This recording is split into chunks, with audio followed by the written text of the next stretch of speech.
Martes de 15 a 16 horas comienza Prohibido Olvidar por la FM 101.9 en Mar del Plata, con Pablo Aceto, Fede Garrido en la operación técnica y quien habla, Gloria Álvarez. Vamos a saludar a Pablo Aceto. ¿Qué tal, Pablo? Muy buenas tardes. Por supuesto, aclaramos siempre que estamos grabando el lunes a la noche para el martes a la tarde. Exacto. Sin mayor preámbulo, tenemos varios temas, así que la realidad no da descanso.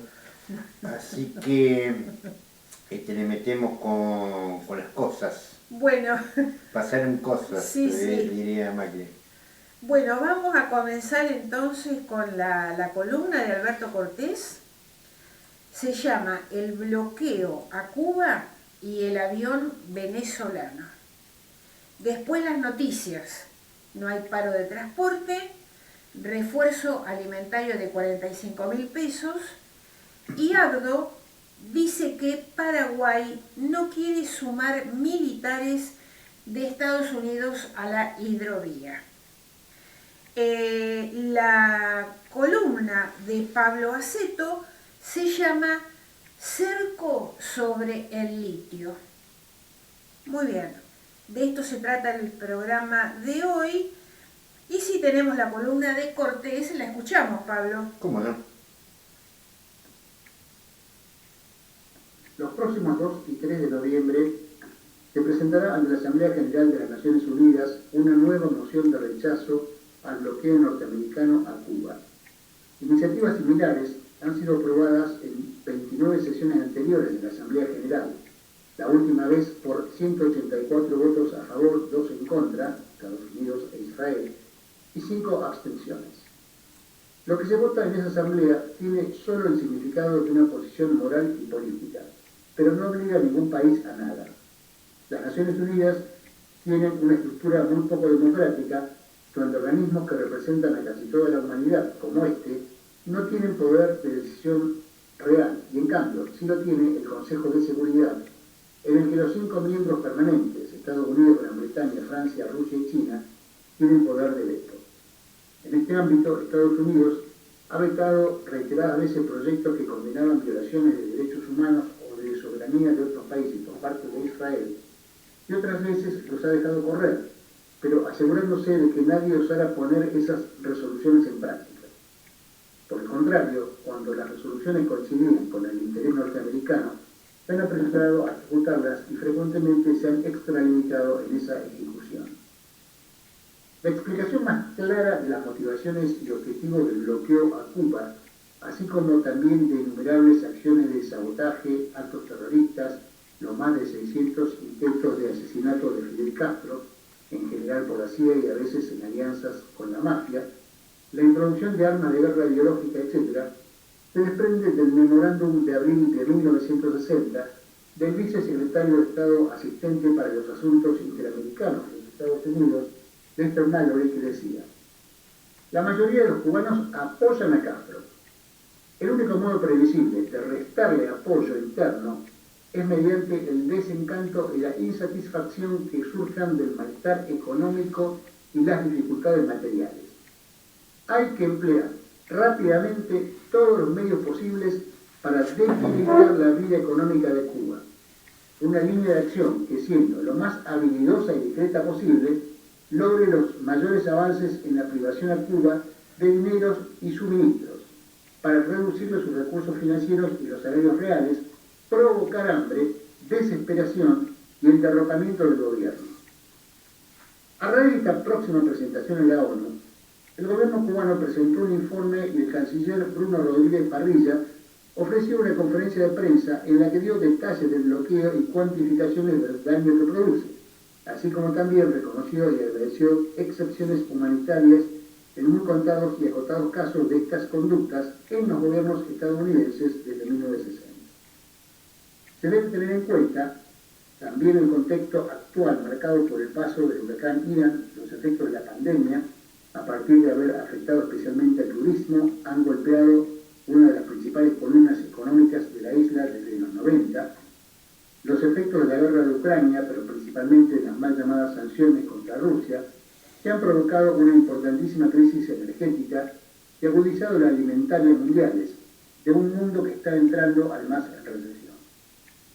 En la segunda mitad de 2019, el gobierno de Donald Trump acentuó particularmente el bloqueo a Cuba, afinando sobre todo los efectos del mismo, buscando cortar con cirugía fina todos los mecanismos de financiación del país que pudiera con 240 medidas.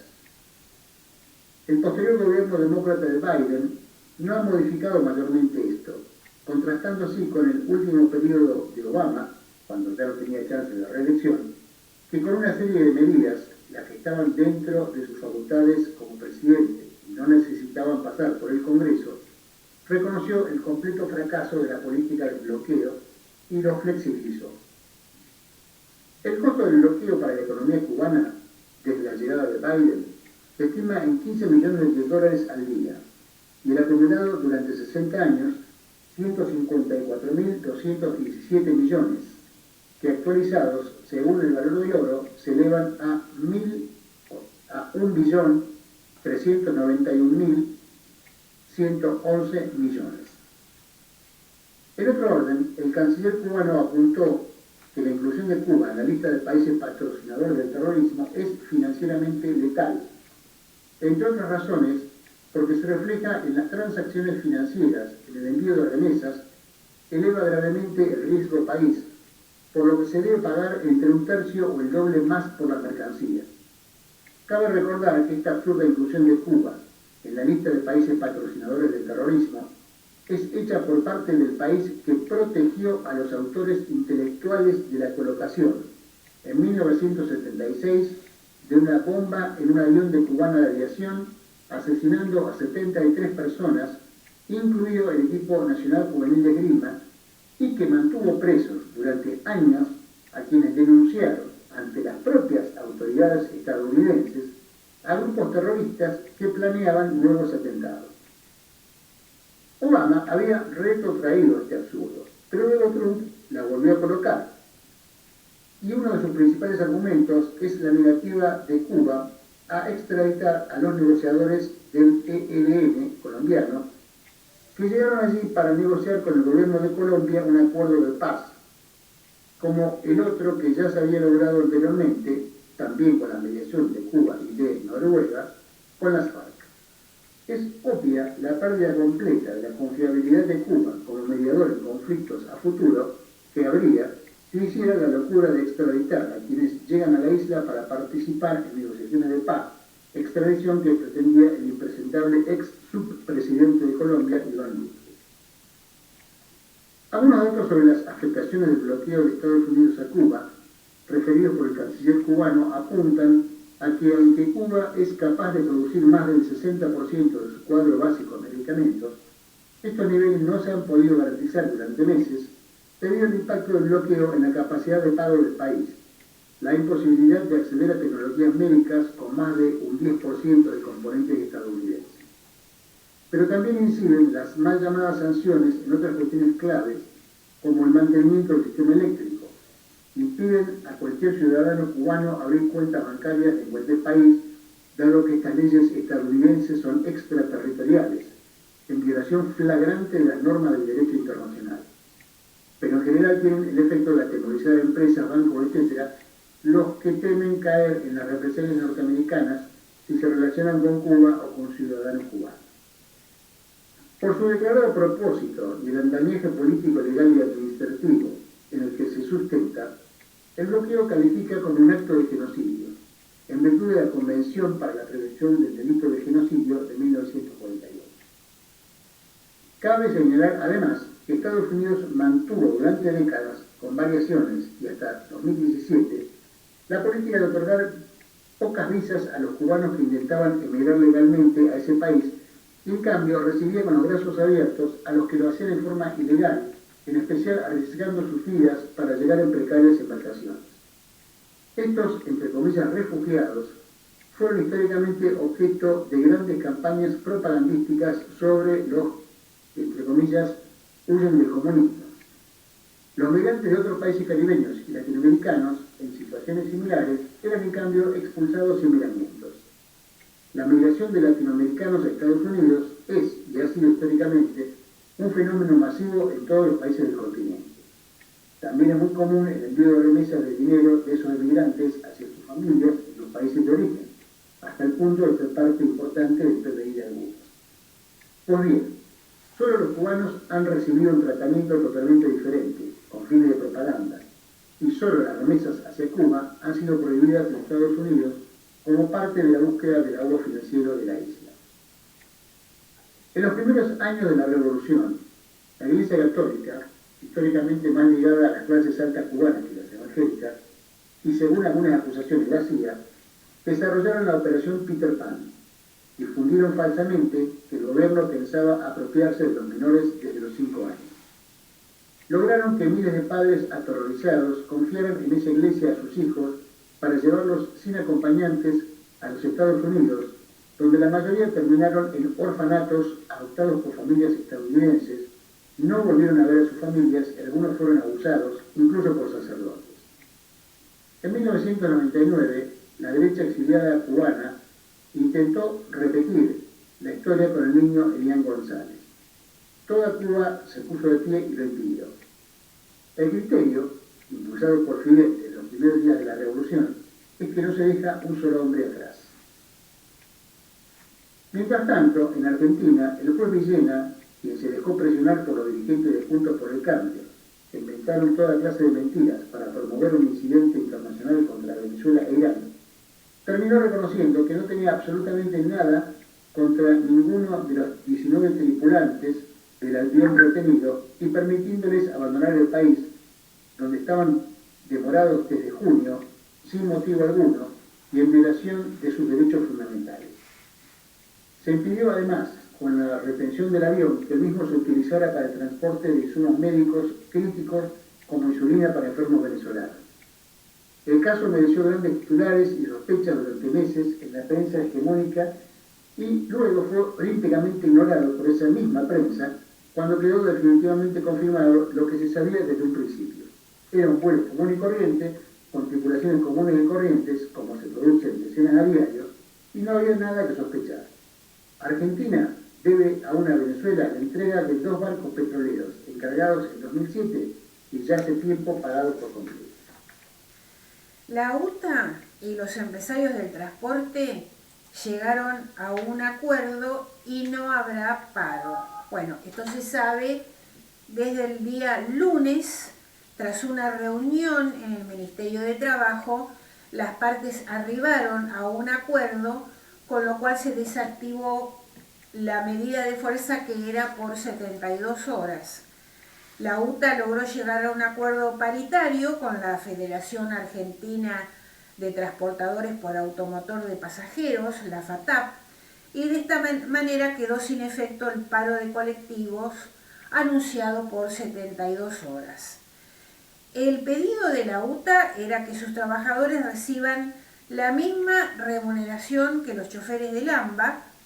Las discusiones llevaron un tiempo, hubo una medida de fuerza por 48 horas, pero se pudo llegar a un acuerdo. Por lo tanto, el servicio de colectivos de las empresas marplatenses será normal los días martes, miércoles y jueves de esta semana. Vamos a otro tema. Más de 100.000 personas accedieron al refuerzo alimentario para adultos sin ingresos a través de www.anses.gov.ar. Más de 100.000 personas pudieron acceder el sábado al refuerzo alimentario para adultos sin ingresos. Desde este lunes 24, desde ayer, también se podrá inscribir sin turno en todas las oficinas de ANSES. Este refuerzo alimentario es de 45.000 pesos, que se va a pagar en 2 cuotas, cada una de 22.500 pesos en noviembre y diciembre. El pago de la primera cuota se va a hacer el lunes 14 de noviembre por terminación de documento. ¿Cuáles son los requisitos para acceder al refuerzo alimentario? Tener entre 18 y 64 años, no poseer trabajo registrado ni ingreso de ningún tipo, no ser titular de ninguna prestación, jubilación, pensión, asignación universal por hijo, asignación por embarazo, asignación familiar, progresar, desempleo, potenciar trabajo. No hay que tener ninguna de estas prestaciones. Y no tenéis que contar con obra social o prepaga. Estos datos se va a cruzar la información con otros organismos para evaluar la situación socioeconómica. Sí, incluso el planteo es que no posea ningún auto, por ejemplo, menor de 10 años. Sí, también. A ver, uno entiende la necesidad y no lo veo mal. Ahora, es claro que por afuera de eso, de ese círculo puntual, también hay mucha necesidad. El hecho de tener algún ingreso en los últimos 2 meses no significa No, de hecho, que estamos hablando de un potentado. no, trabajadores que están en blanco son pobres. No, y trabajadores que quedaron sin trabajo hace un mes. Bueno, ni hablar de los que quedaron sin trabajo. O qué sé yo, esto, a ver, no lo veo mal.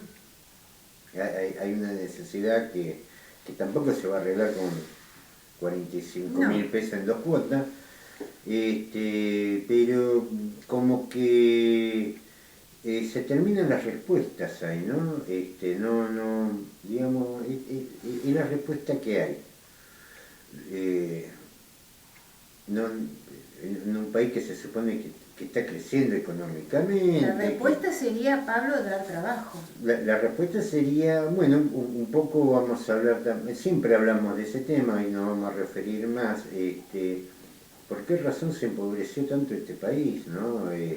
Creo que esto es lo que hay que reflexionar, porque esto algo que se lo escuchábamos decir a nuestras abuelas, ¿no? Un país rico, ¿sí? Lleno de, por el mar, por la tierra, por todo lado. Sin embargo, fíjate el empobrecimiento que estamos viendo. Bueno, un poco digamos, eso vos lo explicás todos los martes, ¿no? Todos los martes, una parte, por lo menos, pero cuesta mucho explicar por qué estamos como estamos, y por qué razón se llega a estos números, donde va a ver los cubículos de los cajeros automáticos y ya son viviendas, no solamente en el centro, no se queden en el centro, por toda la ciudad, y estamos hablando de una de las ciudades más importantes de la provincia de Buenos Aires, ni hablar de otros lados, y realmente da una sensación de que esto es muy difícil de explicar, es muy difícil de explicar, de entender cómo se llegó a tener que tener un porcentaje que vos le tenés que tirar una mano para que, para que la gente coma. Coma, no mucho más. Esto realmente en un marco de ajuste para algunos, porque el ajuste es para algunos, realmente genera un sabor muy amargo. Abdo, bueno, pasamos a otro tema, ¿no? Abdo retrocede y dice que Paraguay no quiere sumar militares de Estados Unidos a la hidrovía. El presidente paraguayo reconoció que hay un proyecto en el Congreso, pero aclaró que no hay nada. Este lunes llega una comitiva anticorrupción al país. Mario Abdo Benítez, el presidente de Paraguay, descartó la posibilidad de incorporar militares estadounidenses en la construcción de la hidrovía Paraguay-Paraná. El presidente paraguayo aclaró que hay un proyecto que está en el Congreso hace más de 8 años, pero negó que eso implique la participación y la presencia efectiva de militares norteamericanos en la hidrovía. La posibilidad de incorporar militares estadounidenses al tramo paraguayo de la hidrovía generó un fuerte rechazo en las provincias argentinas. El Parlamento del Norte Grande denunció que se están realizando inversiones con capitales estadounidenses, las cuales, si bien calificaron de legítimas, consideran que podrían ir acompañadas de tropas de ese país. La eventual presencia de tropas norteamericanas en la frontera argentino-paraguaya ya había provocado tensiones en el año 2016, cuando Eduardo Zuaín, que era embajador argentino en Asunción, se encargó de denunciar que el plan paraguayo con Estados Unidos incluía la provincia de Formosa sin autorización del Estado argentino. El presidente paraguayo, Abdo Benítez, dijo que no recibió ningún reclamo de Alberto Fernández, con quien dijo tener una comunicación frecuente. Yo no recibí ningún tipo de cuestionamiento por parte de él ni de ningún integrante de su gobierno, dijo el presidente. No obstante, en Paraguay tomaron de mala manera el intento de cobro de peaje anunciado por el Ministerio de Transporte argentino, y ante eso la Cancillería paraguaya no descarta acudir a instancias judiciales internacionales para resolver la controversia. Bueno, dice que no recibió ningún reclamo del presidente argentino. Bueno, sí. Bueno, Fernández no reclama a nadie. No, le abre la puerta a todos. Claro, Fernández no le reclama a nadie. Es continuidad de todo este gobierno. A ver, de la misma manera que Cristina le abrió Vaca Muerta a Chevron, claro. También le abrieron a los chinos, vengan todos. Hay una película de posguerra italiano, Roma Ciudad Abierta, Argentina País Abierto, digo, pasen todos. Después, bueno, lo mismo pasa con Paraguay, y este era uno de los grandes temores brasileños, de una zona que se está empezando a calentar, porque ya donde empiezan a andar militares de distintos países, todo armado taladiente, sí. A ver, el problema lo tenés en el patio de atrás, no es algo que está del otro lado del Atlántico. Y lógicamente, yo me parece que es lógico pensar, o me parece lógico plantear, de la misma manera que uno está planteando en contra de la militarización en Malvinas, vayan con sus problemas a otro lado, vayan a pelearse con los rusos, con los chinos, nosotros nos dejemos afuera, porque nada tenemos que ver con esto, pero bueno, también es el problema, vos fíjate, ¿quiénes son los países que tienen estos problemas? ¿Lo tiene Bolivia? No. ¿Lo tiene Paraguay? Sí. ¿Lo tiene Chile? No. ¿Lo tiene Argentina? Sí. ¿Lo tiene Uruguay? No. ¿Lo tiene Brasil? No. Digamos, hay un problema de debilidad que yo no diría que Uruguay es más fuerte que nosotros, pero la debilidad está en lo que es la mediocridad de la política argentina, de la dirigencia argentina, porque vos fíjate que vos y la grieta está, y las peleas están en Brasil y en Uruguay, pero a nadie se le ocurre traccionar en contra de los intereses de su país. Claro. Y permitir la intromisión de un país extranjero. De un país extranjero, cosa que sí se está dando en Paraguay y en la Argentina, que es, en definitiva, que, a ver, en su conjunto uno podría decir que son más fuertes que Bolivia, pero no, evidentemente acá se trata de de defensa de algunos recursos naturales que son en definitiva lo que sostienen la maquinaria económica de las grandes potencias y esta falta de personalidad, llamémoslo, de toda nuestra dirigencia, porque no vamos a decir que es Fernández solamente, Patricia Bullrich no le interesa Malvinas, al otro había un candidato, un dirigente radical que quería independizar Mendoza, Sí. después tenemos aborígenes que quieren ser aborígenes autopercibidos que quieren hacer otra república aparte, digamos, esto es parte de un país que va sin rumbo, con una dirigencia que es un círculo vicioso, que es entre Cambiemos y el Frente de Todo, o Todo por el Cambio y Frente para la Victoria, para el caso da lo mismo, donde el país se va diluyendo y salen a ganar los demás, los que no son de acá. Y eso un poco también explica por qué estamos dándole 45.000 pesos a gente que no tiene absolutamente nada. Y lo triste de esto es que tampoco le vamos a solucionar el problema con eso.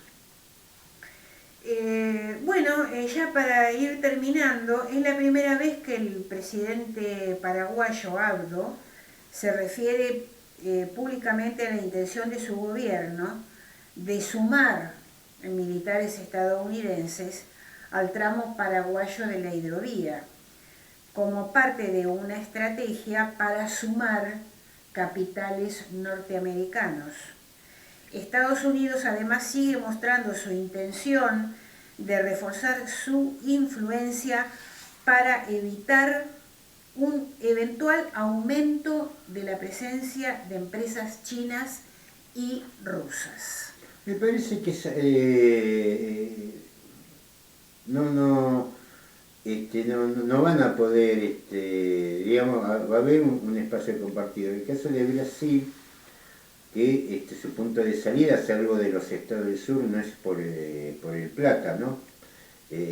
Tienen toda la salida al Atlántico, pero ve un punto de conflicto en la puerta trasera y no le gusta absolutamente nada.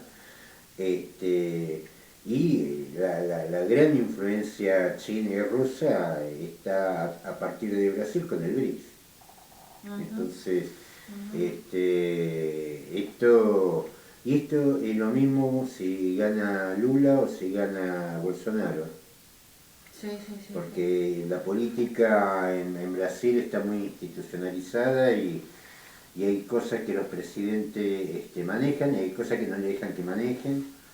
Es muy sólida. ¿Le puede gustar a uno? No, no es una cuestión de gusto, es una descripción.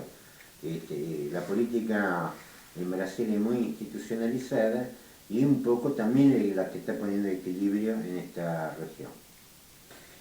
Sí, y fíjate que hasta qué punto existe en Paraguay o permiten la injerencia de Estados Unidos, porque va a llegar un emisario anticorrupción de la Casa Blanca a Paraguay para darle continuidad a las acusaciones que hizo Washington Al vicepresidente. contra el vicepresidente Hugo Velázquez y el expresidente Horacio Cartes.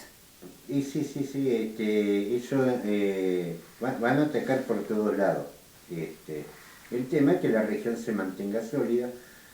Evidentemente, si Brasil, Bolivia y Uruguay no toman la capitanía de lo que es el Mercosur, esta tierra de nadie, no esperen nada de la Argentina. Ni de Paraguay, no, me parece. De Paraguay, pobrecito.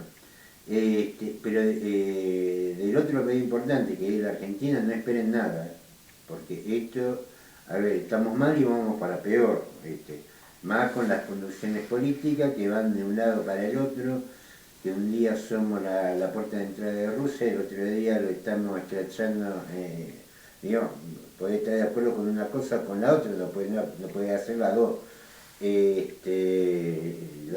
La Argentina está pasando por una crisis muy profunda de carácter moral, de carácter político, pero básicamente de carácter moral, donde parecemos mercenarios baratos al mejor postor. Ojalá Brasil, Uruguay y Bolivia tomen el mando de esto, porque si es por parte de la Argentina estamos todos regalados, porque hoy la dirigencia argentina, por lo menos los principales exponentes, están todos regalados. Muy bien, Pablo, vamos a tu columna. Cerco sobre el litio. Esto, a ver, ¿por dónde empezar? Hoy estábamos viendo en televisión algo que nos llamó la atención a los dos. Estaba en A24, el programa de Marcela Pagano, Sí. y Zunino, toda gente preparada, incluso había un panel de periodistas, toda gente preparada, y lo llaman a José Luis Esper. A ver, uno puede estar o no de acuerdo con Esper. Independientemente de eso, en el cuestionamiento que hace él, lo planteó un par de veces, Sí.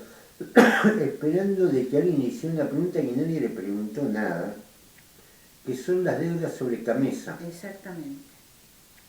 Nadie dijo nada. Entonces, esto hace que este tipo de programa, ojo, y estamos hablando de gente preparada, Marcela Pagano es una chica preparada, mona, divina, sabe mucho de economía, pero hay temas que no los toca. A24, Vila y Manzano, Claro. cuando hablaron del tema cuando Esper, te podés imaginar que no fue un planteo de izquierda, el de Esper, sobre el tema de la deuda Camesa, nombró 2 veces ese tema, y Camesa es la distribuidora mayorista de energía eléctrica, que todos le están debiendo, entre ellos Vila y Manzano, y 2 veces tocó el tema y se escucharon los grillos, nadie preguntó nada. Y lo volvió a repetir y nadie preguntó nada, y vamos a un corte, dijo por ahí alguno, saltándole el problema. Y como siempre decimos, el tema de la energía, que es el motor del capitalismo, no existiría el capitalismo como lo conocemos si no fuera por los recursos energéticos y lo que da el petróleo y lo que da el gas. De qué manera se podría construir cosas para vender que duren 5 años y después volverlas a fabricar, y así, en un derroche de recursos que solo lo da la actual matriz energética. Por lo tanto, el tema de energía es fundamental, y sin embargo eso no lo quieren tocar y no lo vamos a escuchar en ninguno de los grandes medios. Por eso estas cosas se hacen fundamentales. Vos fíjate, todo funciona en función de la energía, no hay manera que funcione de otra manera. Sin embargo, ese tema se toca muy relativamente, muy por encima. Hablando de Manzano fue noticia al comprar el 50% de Refinor, que es la refinería que está en el norte argentino, en Campo Durán, que venía, a ver, era, ¿cómo explicar? Porque, digamos, hay que entenderlo este negocio. Por eso, por ahí, nos vamos a ir un poquito en explicaciones. Refinor fue creada en 1992. La idea era refinar el producto que venía de Bolivia.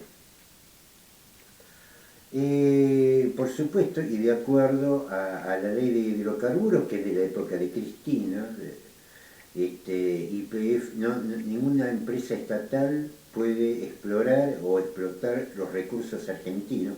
Ninguna empresa estatal argentina, sea nacional o provincial, puede explorar o explotar yacimientos argentinos si no está asociado con empresas privadas. Que el resultado de esto es que la parte del 51% de YPF pone el capital para la inversión y el 49% de YPF privado y los asociados están para poner el bolsillo abierto. El caso de Refinor, el 50% es de YPF y el resto se dividía en Pampa Energía, 28,5% de las acciones, y la venezolana Plus Petrol. Pampa Energía es la de Midstream, el que compró acciones de YPF sin plata, a cuenta de dividendos. Tranquilamente pudo haber sido Pablo Aceto también el socio, si vamos al caso. Pero no, lo eligieron a Midstream, eso también durante la época de Cristina. Digo porque acá hay que sacar que el tema de la antipatria es Macri solo. No, ya lo sabemos. Esto no es Macri solo. No hay grieta. Acá no hay grieta. Bueno, este Campo Durán entró en crisis en el 2019. Primero vamos a dar, no es una gran refinería, esto estaba hecho al norte para el refinado de los yacimientos maduros.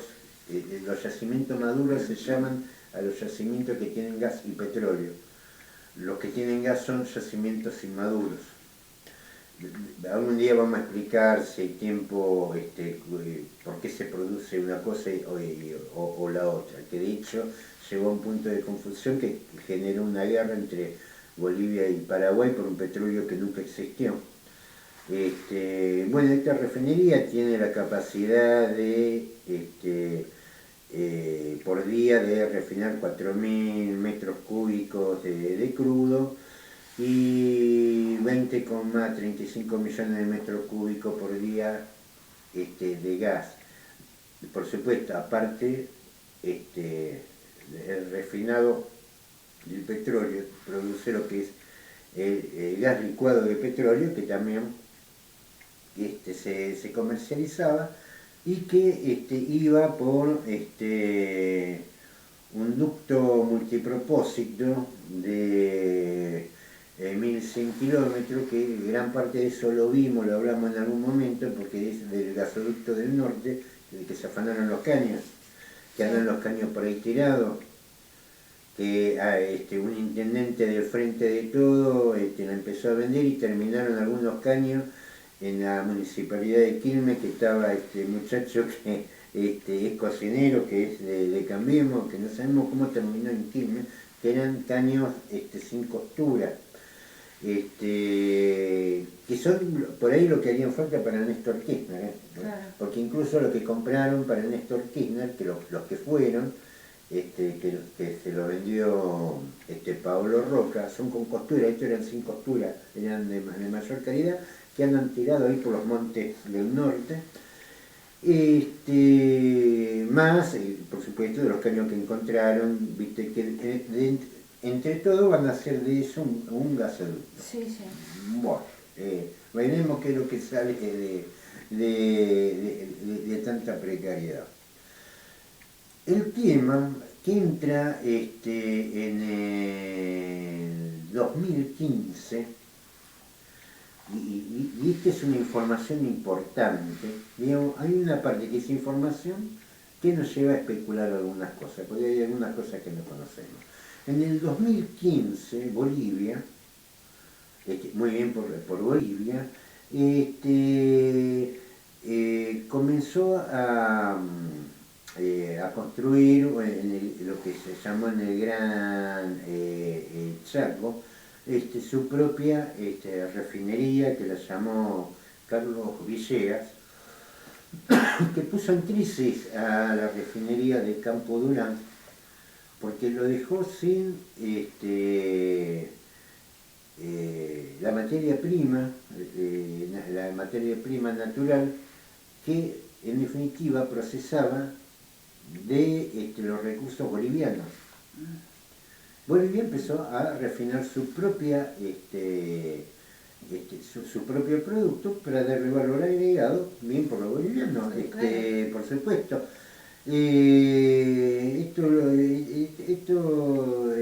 La Carlos Villegas está bueno, cerca de lo que es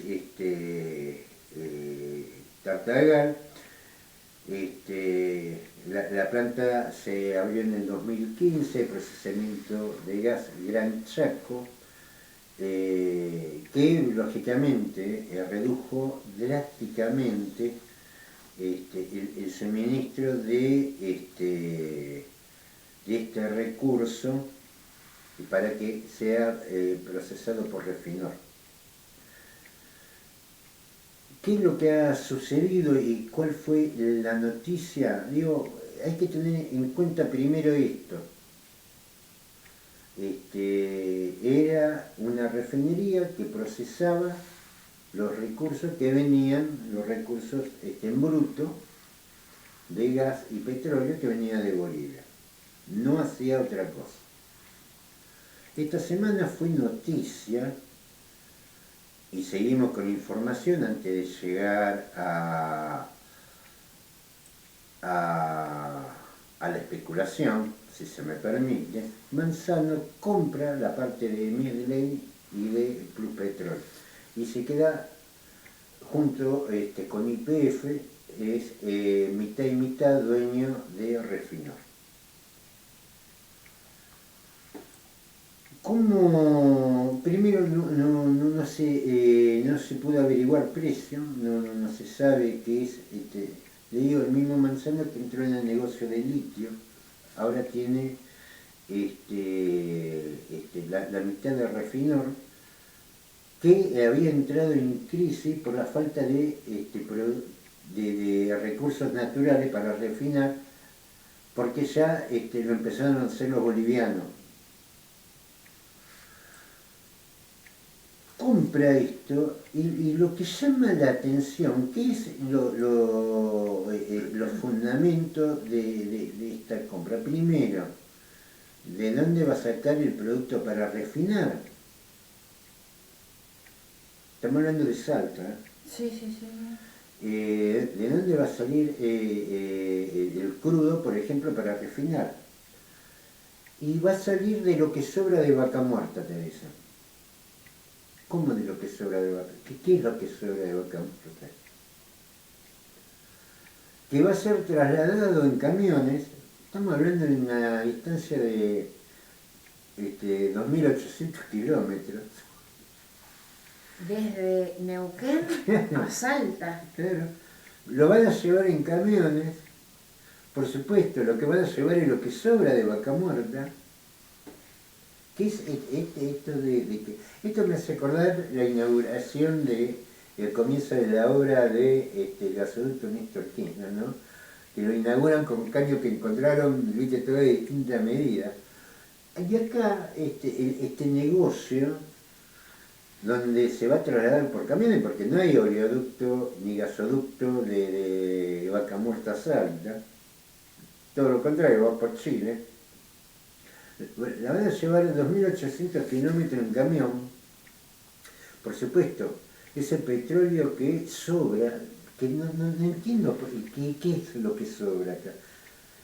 Le están por dar 45.000 pesos a gente que no tiene nada y a otros les sobran petróleo. No sé, digamos, nos damos cuenta de la inconsistencia del argumento. Digo, en algo, en un sector de la economía primaria donde reinan las matemáticas, Viste, y sobra un cacho. Yo me hice, le compré a Mili y a los venezolanos el 50% de una refinería, me llevo por 2.800 kilómetros el petróleo que le sobra a Vaca Muerta, que también tiene empresa petrolera Manzano ahí, fue el ministro del Interior de Menem, que Sí. fueron los que propiciaron la venta de de las empresas públicas. Sí, el patrimonio nuestro. Y un pedacito se lo quedó él. Ahora va a refinar el petróleo que le sobre a Vaca Muerta, que no sabemos de qué es eso de que a Vaca Muerta le sobra petróleo, porque acá los combustibles cada vez no quieren cobrar más, y en un futuro venderle gas y petróleo a Bolivia. Nosotros le vamos a vender gas a Bolivia. Pero el costo para trasladar de Neuquén a Salta es enorme. O me estoy Mirá, equivocando. hay que ver el volumen, pero prácticamente es lo mismo que comprarlo ya refinado, trasladar eso, digamos, aparte está después del proceso de refinado, pero digamos, no perdamos tampoco el hilo de este negocio, le quieren vender gas a Bolivia. Sí. Digamos, el próximo negocio es venderle turbante a los árabes, no sé cómo... realmente no se entiende, digamos, y si te lo explico una vez no lo entendés y te explican 2 veces no lo entendés, claramente te están mintiendo. Esto está muy relacionado y seguramente que la parte de la inversión la va a hacer el socio bobo. El socio bobo es el Estado, a través del 50%, y ahí tengo que ser justo, tengo que ser sincero, entramos ya en la etapa de la especulación. ¿Cuál es el motivo de esto? ¿Qué le va a vender con el petróleo que sobra en Vaca Muerta? Una refinería chica, con eso le vamos a vender gas a Bolivia, gas y nafta a Bolivia. ¿Se entiende? Esto es como venderle turbante a los árabes, no entiendo cómo, o chocolate a los suizos le vamos a vender ahora, le vamos a vender lechones a los musulmanes. A ver, ¿cómo es este negocio? Claramente que no es abastecer, ¿ves? Que dice, acá claro, dice, creo que conviene también abastecer a Bolivia en un futuro cercano, por supuesto. Vamos a abastecer, nosotros le vamos a vender gas a Bolivia. Bueno.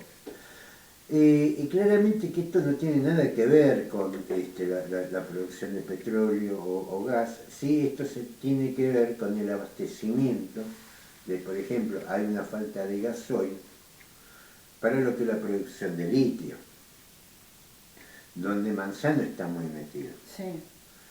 Por supuesto, esto, si nos ponemos a medir el costo,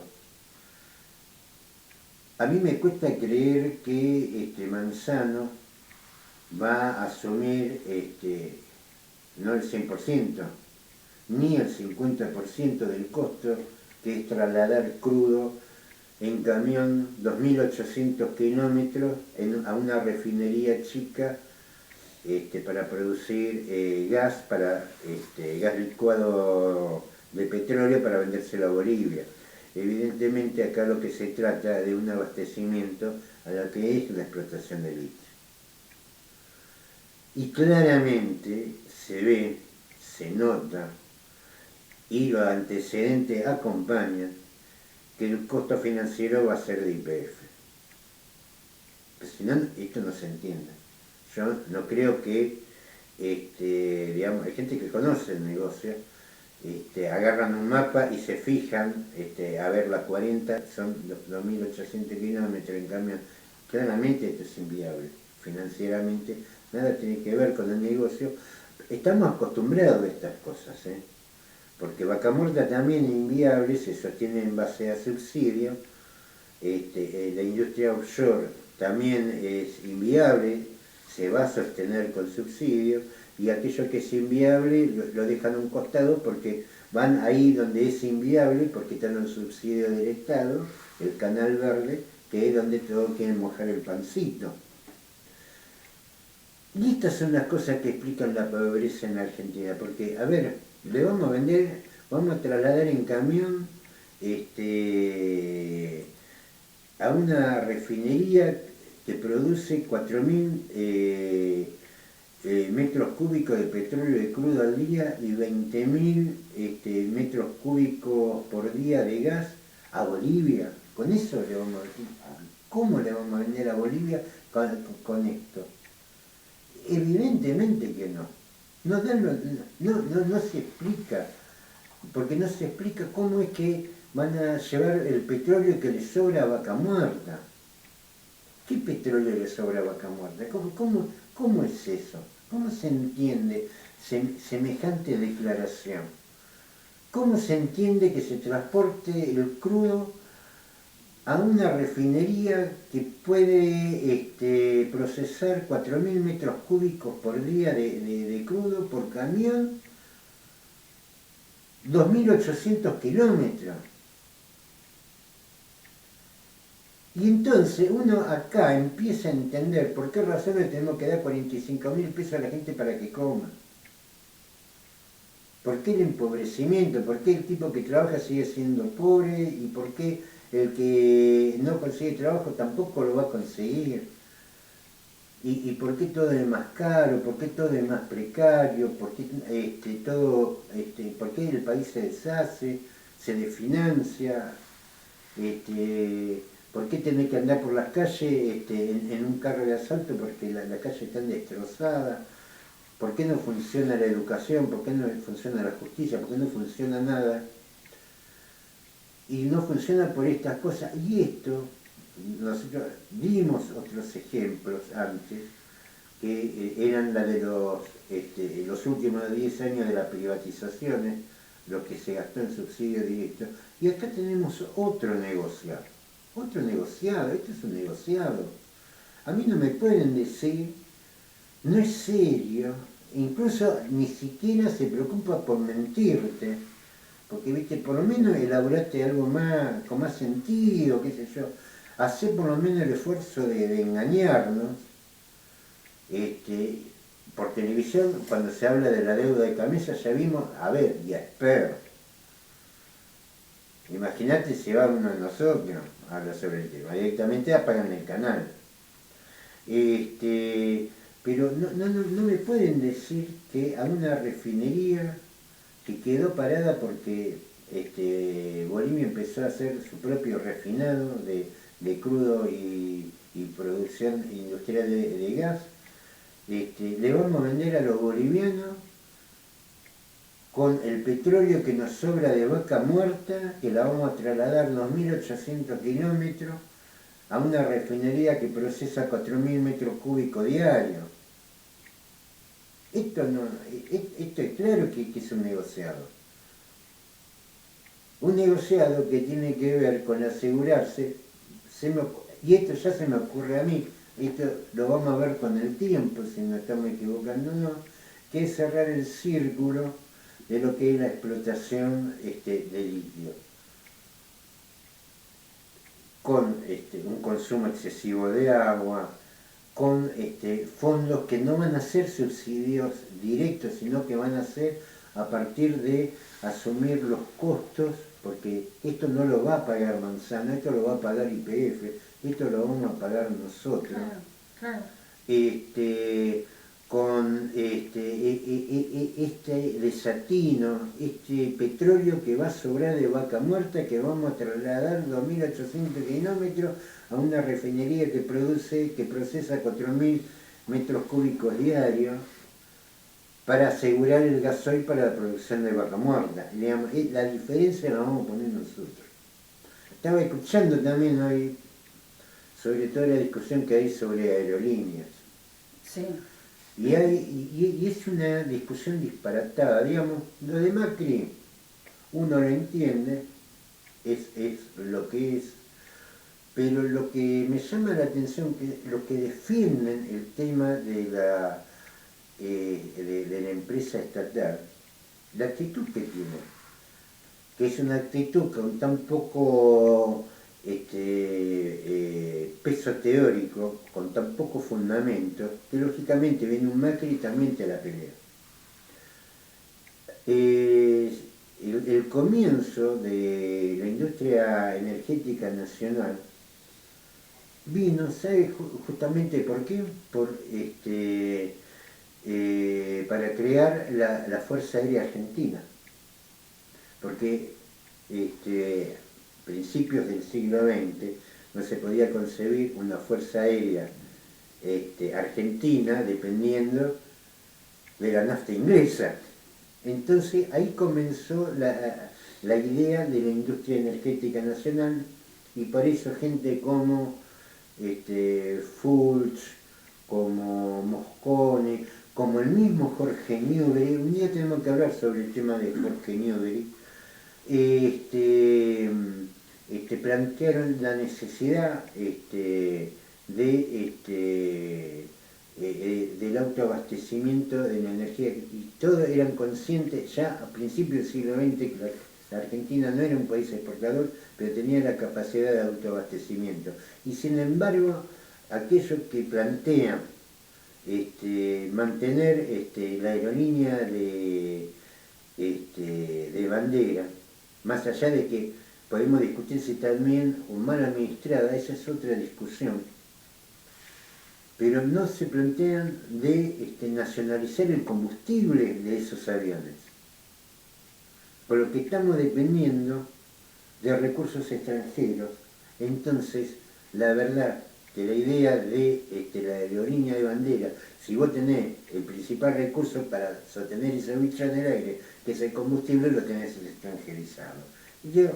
Esto también, un día tenemos que hablar de Jorge Newbery, tomarnos un tiempito, separar, total, acá escándalo hay todos los días, y hablar sobre los libros, porque algunos piensan que Jorge Newbery lo único que se dedicaba era al boxeo. El hombre era ingeniero electricista, fue incluso director de la compañía eléctrica de la ciudad de Buenos Aires, un hombre que sabía muchísimo y fue considerado en el mundo como uno de ideólogos de lo que era la organización de la energía en el mundo, Jorge Newbery, así que, pero claro, el tipo tenía otra visión. Digo, qué disparate que la Argentina, y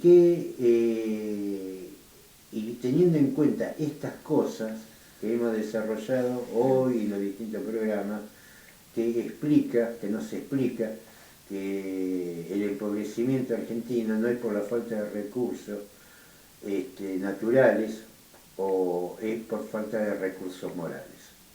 Muy bien, Pablo, nos estamos despidiendo, como siempre, con un tema musical, y nos volvemos a encontrar el martes que viene, con un Prohibido Olvidar. Con Prohibido Olvidar, y el sábado con 3 para el desayuno.